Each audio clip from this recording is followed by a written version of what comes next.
truth was just beginning. June 1944. A low gray sky hangs over Normandy, heavy with smoke and the bitter smell of burning fuel. The fields are torn with craters, hedgerows shattered, engines still ticking as they cool beside wreckage that was flying only minutes earlier.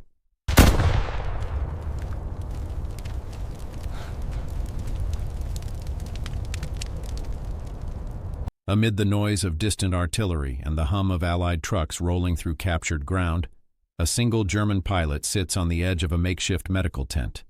His flight suit is streaked with oil and mud. His hands still shake from the vibration of the engine he no longer controls. Moments before, he was in the sky, part of what remained of the once feared Luftwaffe. Now he is a prisoner.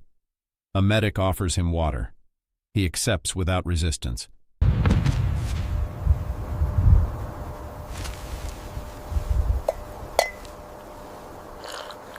He does not look defeated, only aware. Around him, the Allied soldiers speak quietly, some curious, some indifferent. He looks at one of them, an American, and speaks in a steady, exhausted voice. "Your factories build planes faster than we bury men." "It is futile, Lieutenant. Your division is surrounded. There is no escape." To understand why he said these words, we must go back to where this imbalance began. To understand the weight of that statement, we must turn back 5 years, to a Europe standing at the edge of transformation. In 1939, when the war began, the German Luftwaffe was not only a formidable air force, it was a symbol of a new kind of warfare. Built under the direction of Hermann Göring and shaped by the lessons learned in the Spanish Civil War, it was fast, aggressive, and intimately tied to Germany's evolving doctrine of Blitzkrieg. Victory was to be achieved by movement, by shock, by overwhelming speed from land and sky working as one. At the outbreak of the war, most of Europe was not ready for what came. The Luftwaffe's fighter wings were well trained, tightly coordinated, and supported by a deep culture of pilot excellence. The Messerschmitt Bf 109, sleek and agile, dominated the air in the early years. The Ju-87 Stuka, with its terrifying sirens and precision dive bombing, became the audible symbol of German conquest. In the campaigns of Poland, Norway, the Low Countries, and early France, the Luftwaffe flew almost uncontested. Its pilots gained experience quickly, and its leaders believed that air superiority was something Germany could seize and maintain with skill and daring. Training was rigorous and selective. Germany placed heavy emphasis on producing elite pilots rather than large numbers of them. Cadets spent long hours in the cockpit, learning gunnery, formation discipline, and aerial maneuvering with precision. This produced highly effective airmen, perhaps some of the finest individual pilots in the world. Many would become household names inside Germany.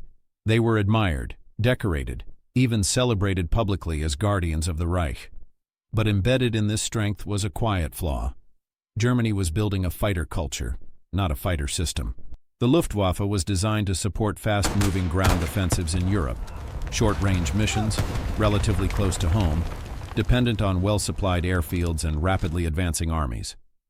Its leadership expected the war to be won quickly. There were no long-term plans for sustained attritional air warfare, no deep reserves of trained pilots, no strategy for replacing aircraft at mass scale. The Luftwaffe was sharp, but thin. In 1940, during the Battle of Britain, this flaw cracked open. When the Luftwaffe extended beyond the support of the army, beyond familiar ground, into a long campaign over the English Channel, it encountered something it was not built to overcome: an enemy fighting from home soil, with radar control, and with aircraft production that could replace losses far faster than Germany could. The Luftwaffe lost not only machines, it lost experienced men, irreplaceable in the short term. But Germany continued forward. By 1941, as the war expanded into the Soviet Union, German air power was still formidable, but its aces were accumulating fatigue. The training pipeline began to compress. Flight hours in instruction were reduced. Young pilots were being pushed into frontline service with far fewer hours than their predecessors had received. Meanwhile, the distances increased, the fronts widened, and fuel began to show its first signs of strain. Yet early victories masked the growing imbalance. Over the vast plains of the east, the Luftwaffe again supported rapid land advances. But every kilometer deeper into the Soviet Union stretched German logistics thinner. Aircraft required maintenance. Engines required oil. Bombers needed spare parts that were becoming harder to access. And bombing campaigns against British industry did not cripple production as intended. Instead, the opposite began to unfold. Factories in Britain moved underground. Production dispersed. Workers adapted. The Luftwaffe could damage, but it could not stop the enemy from rebuilding stronger. Meanwhile, across the Atlantic, a different story was beginning, one that would reshape the air war entirely. For the moment, however, in 1942, the Luftwaffe still believed it could dictate the pace of conflict. Its pilots remained confident, many still flying since the first year of the war. But something subtle was shifting. The Luftwaffe's early advantage was no longer overwhelming, and the enemies Germany now faced were not only improving. They were preparing for a type of war Germany had never intended to fight, a war of industry, supply lines, and replacement rates. The German pilot captured in Normandy would once have believed that skill could overcome numbers, that experience and training could substitute for mass. But by 1944, that belief was dying in the skies above France. And to see how that transformation occurred, we must now look to the other side of the ocean, where factories that once built cars began to build bombers, fighters, engines, and thousands of trained pilots to fly them. While Germany entered the war with a highly skilled air arm designed for speed and decisive strikes, the United States and the British Commonwealth were preparing for a fundamentally different struggle. They were preparing for a long war, one fought not only on battlefields but in factories, rail yards, shipyards, and assembly lines. When the United States formally entered the war in December 1941, its industrial base was vast, but still shaped by peacetime production. Automobiles, farm machinery, civilian aircraft. These were the outputs that defined American industry. Yet within months, the scale and direction of manufacturing changed on a level history had never seen. Hundreds of factories were retooled. Thousands of industrial engineers reorganized assembly processes. The Ford Motor Company turned the Willow Run plant into a continuous flow production chain for the B-24 Liberator bomber, operating 24 hours a day. General Motors, Boeing, and North American Aviation surged alongside. By 1943, America was producing planes not by the dozens, but by the thousands every single month. The British, lacking the sheer space of the United States, relied on a different strength: efficiency and adaptation. Factories were dispersed into smaller facilities, some hidden underground, others camouflaged or relocated into countryside villages. Women joined the industrial workforce in unprecedented numbers, filling roles once restricted to men: machining, riveting, assembly line quality inspection. Every setback pushed British production to innovate even further. But beyond factories, another advantage emerged: pilot training capacity. Germany's training regimen, once the gold standard of the aviation world, was now constrained by two things it could not replenish: time and fuel. As experienced pilots were lost, replacements were rushed. Training flight hours per cadet were cut from over 200 hours in 1939 to sometimes less than 60 by late 1944. Many German pilots arrived at the front proficient in basic flight, but lacking the advanced combat instincts their predecessors had earned through years of flying. Meanwhile, the United States created vast training programs across Texas, California, Florida, and the Midwest. Airfields stretched across open plains. Instructors ran standardized, repeatable courses that could train thousands of pilots simultaneously. Cadets flew often. They flew in groups. They practiced gunnery with moving targets. The training pipelines were not just producing pilots. They were producing systems of coordinated air power. In 1943, this difference began to show in the skies. The 8th Air Force, operating from England, launched long-range bombing missions deep into Germany. Early raids suffered heavy losses, but with every month, the Allies were growing stronger while Germany was growing weaker. New aircraft like the P-47 Thunderbolt and, more critically, the P-51 Mustang extended fighter escort ranges into the heart of the Reich. German fighter groups, already depleted, now had to face not only bombers but the fighters guarding them. Losses mounted. The Luftwaffe maintained pockets of excellence, individual aces who scored dozens, even hundreds of kills. But those victories came against younger, less trained Allied pilots early in their careers. And each German ace that fell was a loss Germany could not replace. Every Allied pilot lost returned to the skies in the form of another trained cadet waiting in line. By early 1944, fuel shortages hit the Luftwaffe with full force. Synthetic fuel plants, critical to German aviation, were targeted by strategic bombing.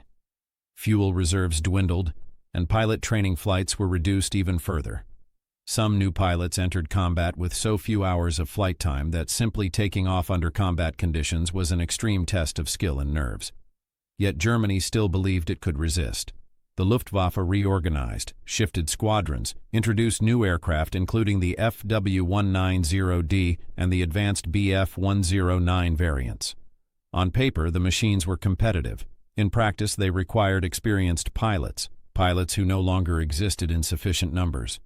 And so the stage was set for the confrontation that would reveal the true imbalance. In the months leading up to the Normandy invasion, Allied air forces intensified their operations over France. Bridges, railways, troop convoys, fuel depots, and communication lines were systematically destroyed. The skies grew increasingly one-sided. German pilots flew knowing that the odds were against them, not because of inferior skill or inferior aircraft, but because they were facing an enemy backed by a virtually inexhaustible industrial engine. When the Allies landed in Normandy on June 6, 1944, the Luftwaffe attempted to respond, but with fewer aircraft, fewer trained men, and limited fuel, their presence was fragmented and sporadic. And this is where the reality behind the pilots' words began to take form, in the skies above the beaches, the hedgerows, and the fields of Normandy. The collapse of the Luftwaffe in Normandy cannot be understood through numbers alone. To grasp the pilots' words, spoken not with bitterness but with exhausted clarity, we must examine the war from several interconnected angles: training, fuel, and the strain placed on the human beings inside the cockpits. In the early years of the war, German pilot training was a rigorous, layered system. Cadets spent long hours learning aerobatics, marksmanship, combat maneuvering, and formation discipline. This produced pilots who were not just trained, they were crafted. Many of the Luftwaffe's early aces had been flying since 1937 or earlier. They were confident, highly skilled, and had survived dozens of sorties before facing opponents who had barely seen combat. But war does not reward perfection. It consumes time.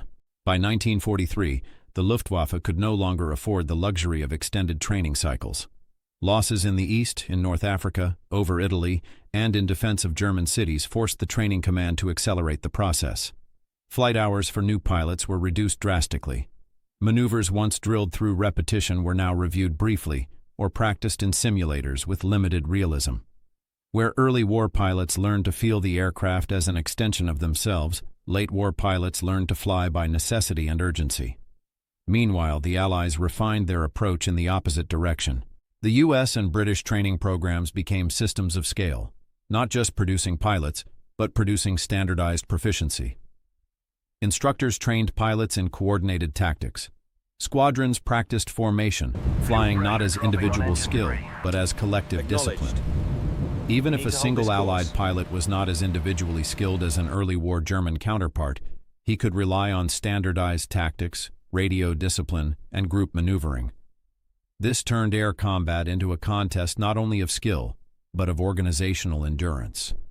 By 1944, the average German pilot entering combat had far fewer flight hours than the average Allied pilot, and every German pilot lost represented hundreds of hours of irreplaceable experience, while every Allied pilot lost had 3 more in the training pipeline behind him. The German Air Force still possessed courage. It still possessed talent.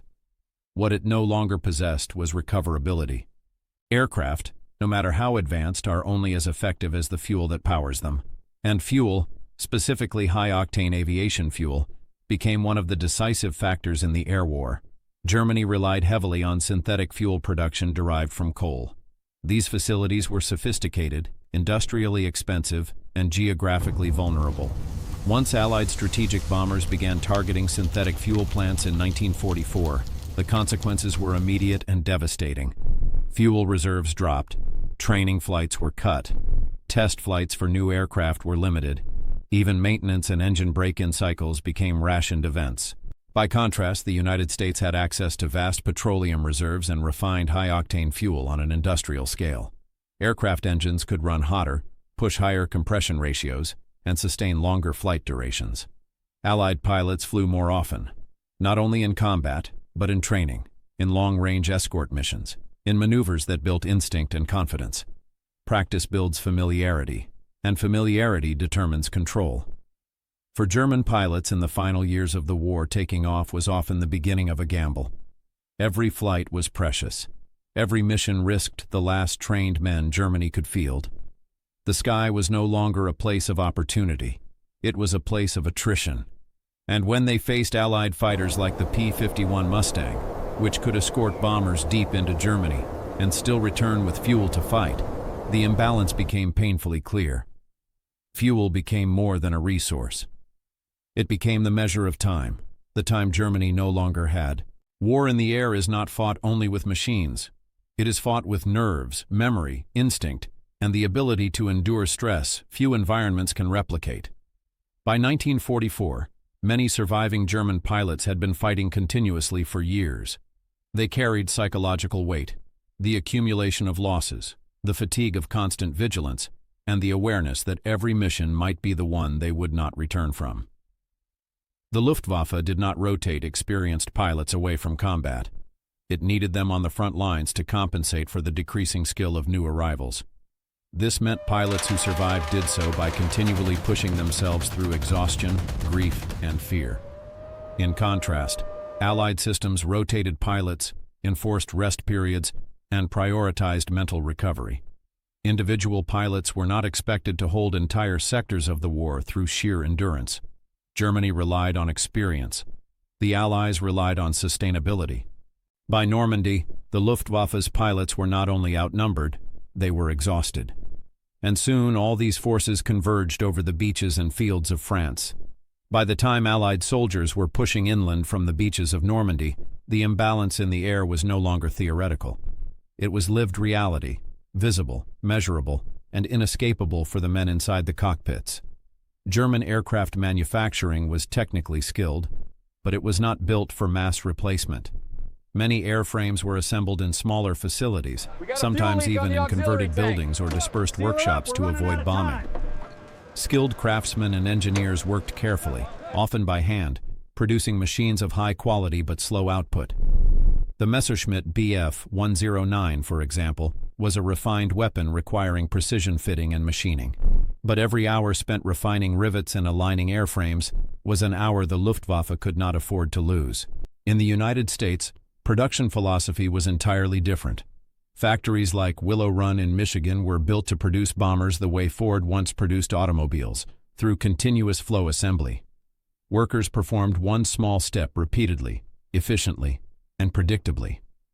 The goal was not perfect craftsmanship. It was volume. They are here, near the bridge. The faster the machine was delivered to the front, the sooner it contributed to control of the sky. The results were staggering. Germany produced about 34,000 aircraft in 1944. The United States alone produced 96,000. Britain produced thousands more on top of that. But the real difference was not just the total number. It was replacement rate. When a German fighter group lost 12 aircraft, replacing them required weeks, logistics, and often skilled labor that did not exist in the numbers needed. When an Allied group lost 12 aircraft, replacements could arrive the next day. This turned air combat into a contest of attrition, one Germany could not win. Not because its pilots were inferior, not because its aircraft were poorly designed, but because the industrial foundation holding them aloft was eroding beneath them. The captured pilot in Normandy understood this. His remark was not an insult, it was recognition. For a fighter pilot, air superiority is not just a tactical condition, it is emotional terrain. When a pilot takes off knowing that friendly aircraft fill the sky, that ground controllers are in communication, that reinforcements exist, he enters combat with confidence. He has mental room to assess, maneuver, conserve energy, and fight with clarity. But if a pilot takes off knowing he is outnumbered, knowing radar is unreliable, knowing fuel is scarce, Knowing the enemy can climb higher and dive faster, the cockpit becomes a narrowing world of anxiety and reactive instinct. By 1944, German pilots in Western Europe were flying under skies where Allied aircraft were present almost constantly. P-47 Thunderbolts strafed roads and columns. Typhoons hunted armored vehicles. P-51 Mustangs prowled altitude bands waiting to dive. Even reconnaissance aircraft flew freely, mapping positions without fear. Every mission became a calculation of risk, and every failure fed into the next. This psychological pressure had real consequences. Pilots flew more cautiously. Engagements became shorter. Retreats became more common. Not because they lacked courage, but because courage could not refill fuel tanks or replace fallen wingmen.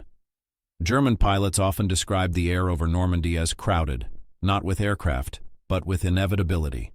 Each mission chipped away at hope. Each loss reinforced the reality that the Luftwaffe could no longer shape the air war.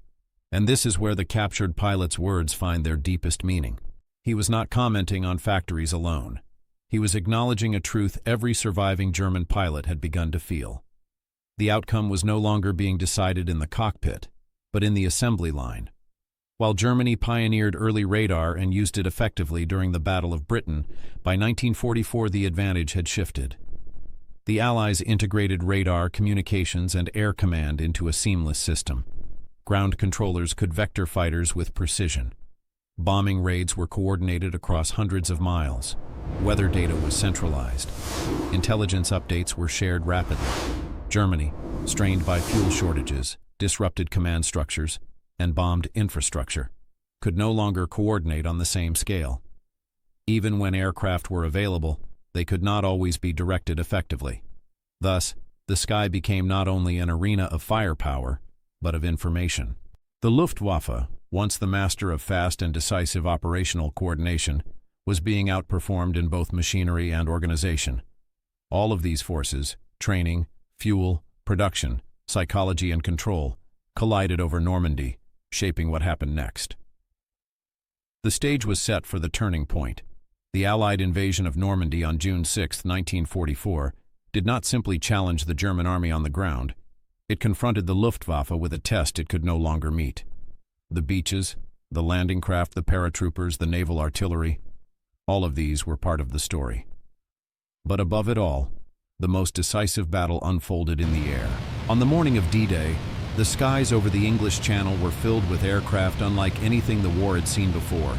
Waves of C-47 transport planes carried paratroopers deep into occupied France. Squadrons of fighters patrolled escort corridors.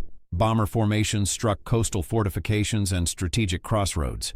Reconnaissance aircraft mapped German troop movements in real time.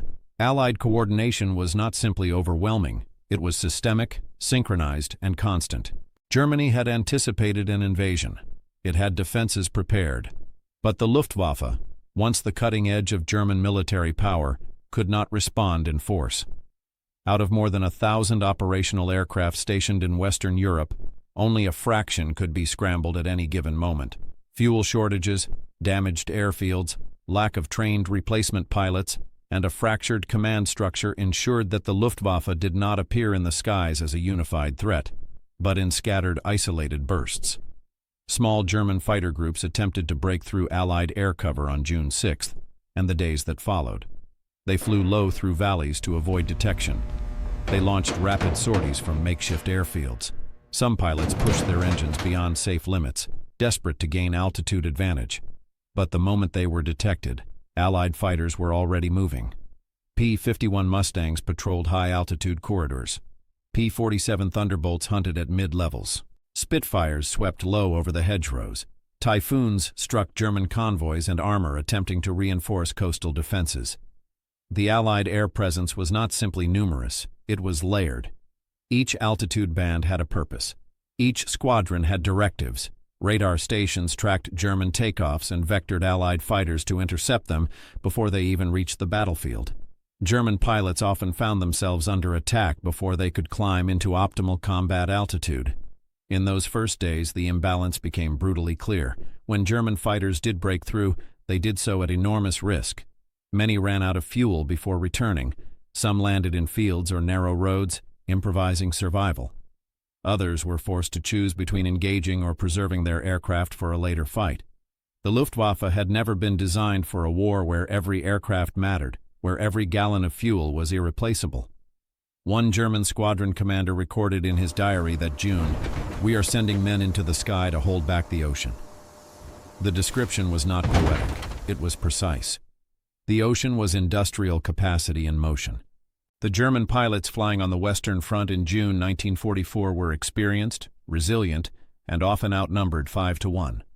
Some flew more than 5 sorties a day, pushing themselves to exhaustion. They engaged enemy formations not with the expectation of victory, but with the determination to delay defeat. And then gradually, the skies over Normandy became something worse for Germany than contested. They became hostile. Allied air control meant German ground units could not move freely.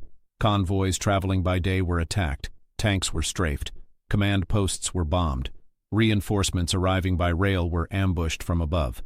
Every German soldier in Normandy soon learned to fear the sound of aircraft engines, not occasionally but constantly.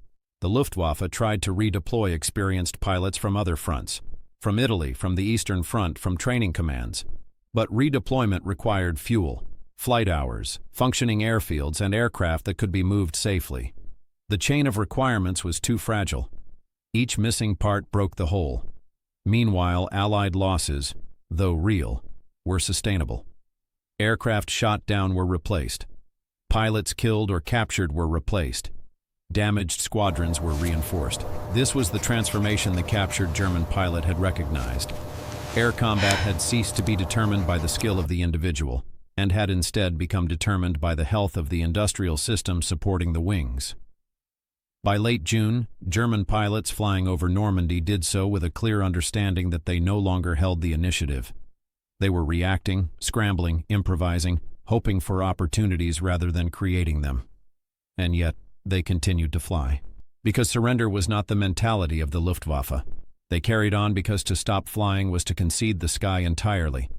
But in the chaos of one such mission, one routine, hurried, under-fueled sortie, the pilot whose words would be remembered was brought down, and his final mission reveals the truth behind what he said in captivity. The pilot who would utter those words did not see himself as part of history. He was not a strategist, not an officer shaping policy, not one of the famous aces whose names filled propaganda leaflets. He was a frontline fighter pilot, one of the many who had survived long enough to see the air war change around him. His squadron had been operating from a concealed forward airstrip carved into the edge of a tree line near Caen.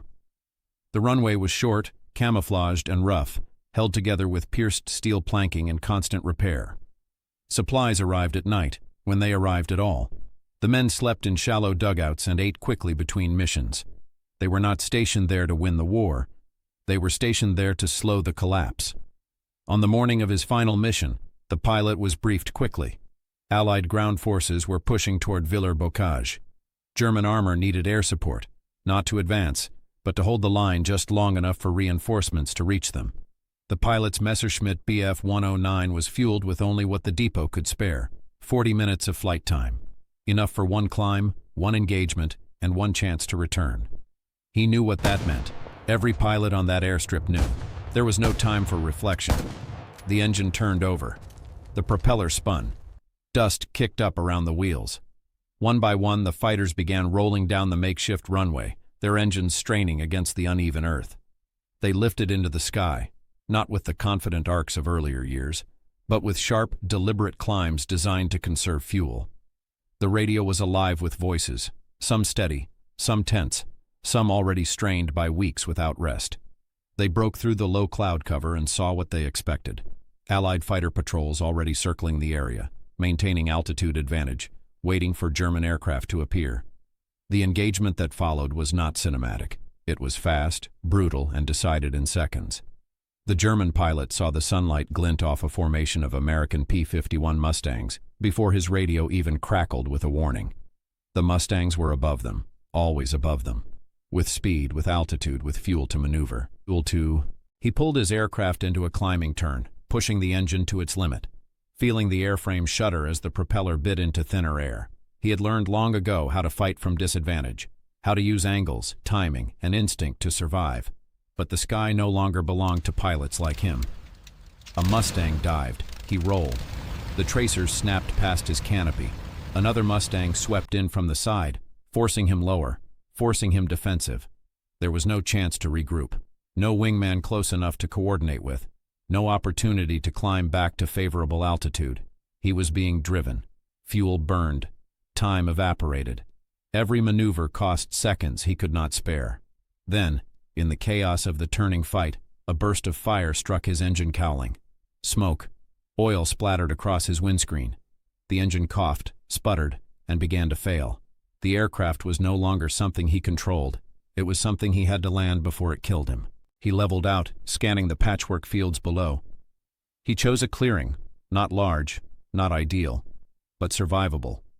He cut power and trimmed for a glide. The aircraft descended silently, the wind rushing past the canopy louder than the engine had ever been. The wheels struck the earth. The fighter skidded, tore through grass and soil, and came to rest at the edge of a hedgerow. He unbuckled, climbed out, and stood in the stillness of the field. No pursuit, no chase, just the quiet realization that the battle had moved on without him. He began walking, knowing capture was inevitable. He was exhausted, not from the landing, but from everything that had preceded it. The years of flying, the thinning ranks of friends, the shrinking fuel supplies, the grinding certainty. He was found by American infantry later that afternoon. He did not resist. There was nothing left to resist with. They brought him to a field station, the same one where he would later sit, offered water by a medic who had no reason to hate him. He was not interrogated with force. The officers did not demand state secrets. They asked instead about the air war. He sat for a moment before answering, the pause of a man choosing honesty over pride. Then he said the words that would outlive him. "Your factories build planes faster than we bury men." Not bitterness, not surrender.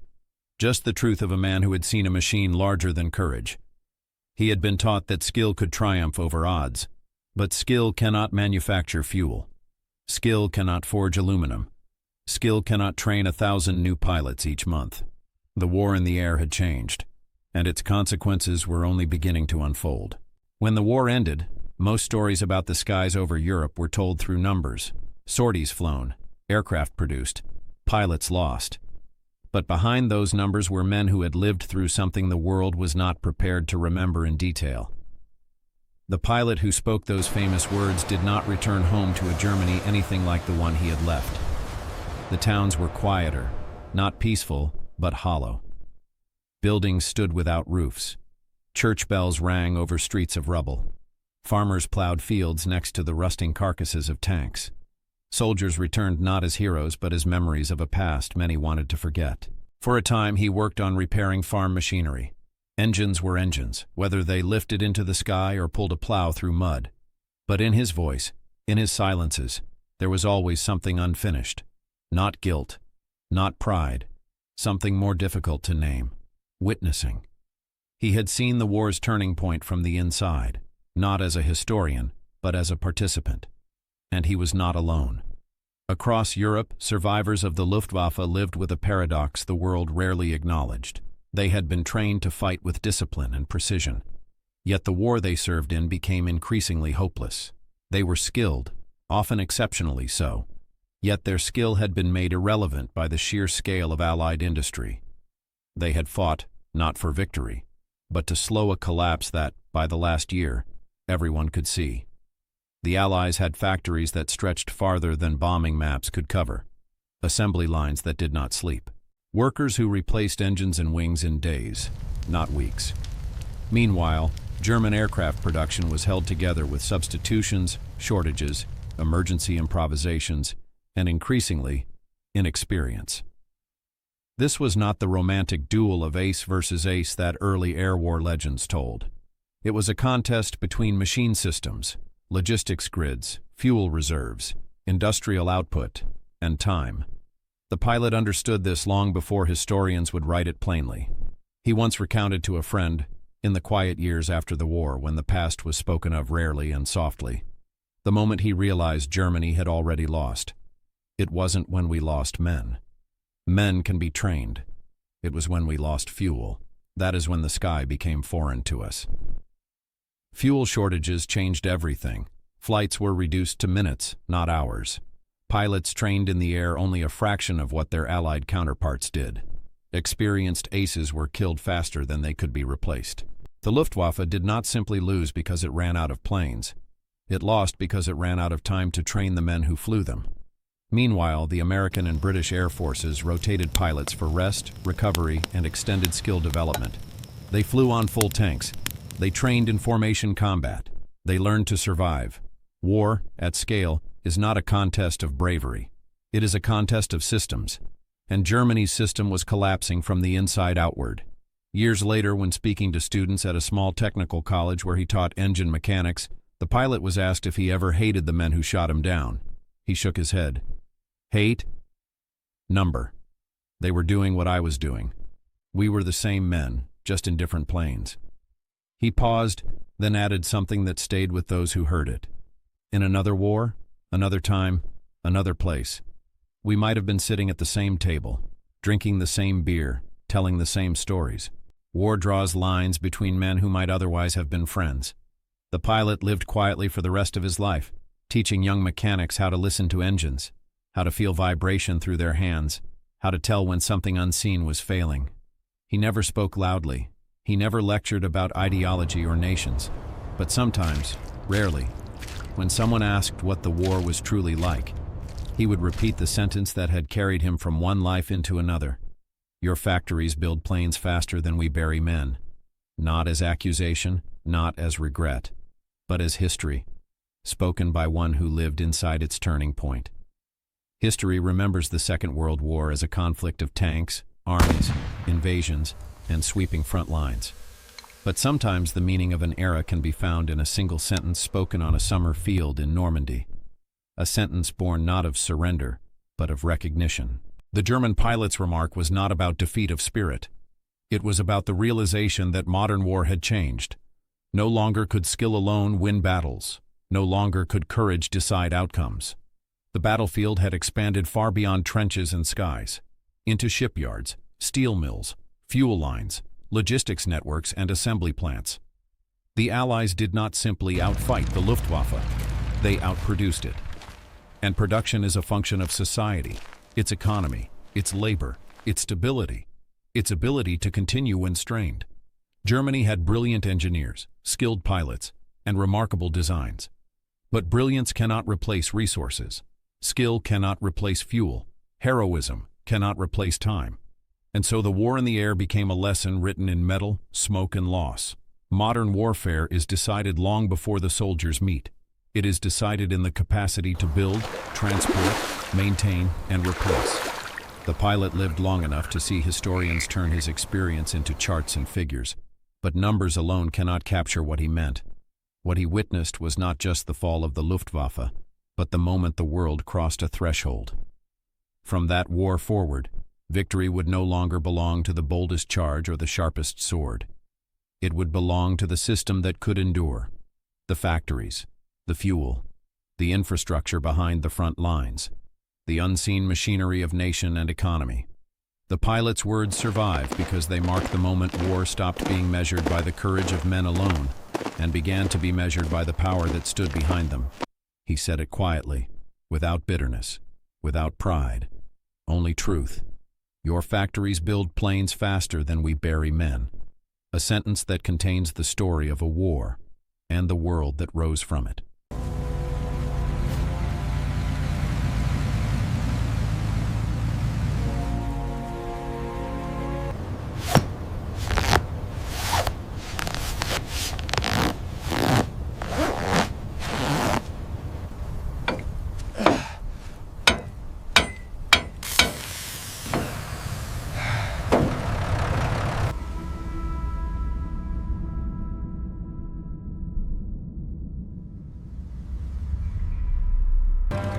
From this colossal hangar emerges the future of air power, a testament to the might of our industrial effort.